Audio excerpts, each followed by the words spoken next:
aku habis baca tentang perjanjian Royer. Dan aku cuma baca tanggalnya tuh kalau nggak salah perundingan 17 Maret 1949. Iya sih yang pernah aku baca sekelas itu perundingannya, cuman kalau kesepakatannya 7 Mei 1949. Kamu tahu nggak kenapa namanya tuh Roland Royer? Setahu aku ya, disebut Roland Royer karena dari Indonesia diwakili oleh Muhammad Rum dan dari pihak Belanda diwakili oleh Herman van Rooyen. Oh, makanya namanya Roland Royer gitu ya. Nanti kita tanya di kelas lagi yuk. Ya, pakai sama siapa nih? Itu mereka? Iya.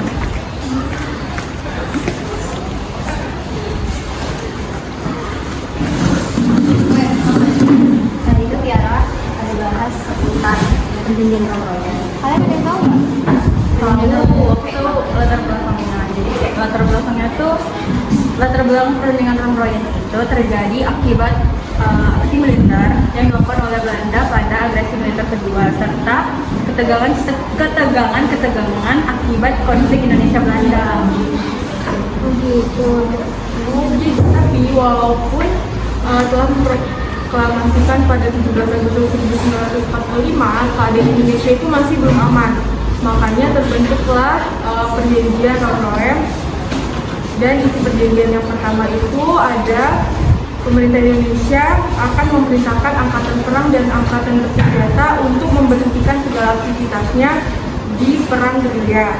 Nah, yang kedua itu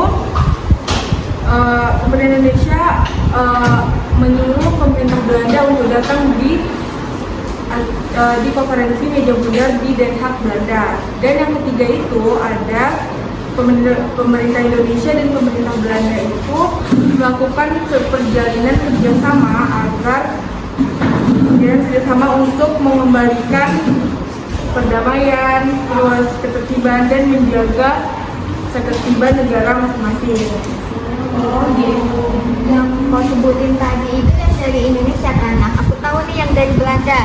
Yang dari Belanda itu isi kesepakatannya menyetujui pemerintah Indonesia untuk kembali ke Yogyakarta, terus menghentikan segala perang dan membebaskan para tahanan politik. Terus juga ada menyetujui kembalinya pemerintah Republik Indonesia menjadi bagian dari Indonesia Serikat.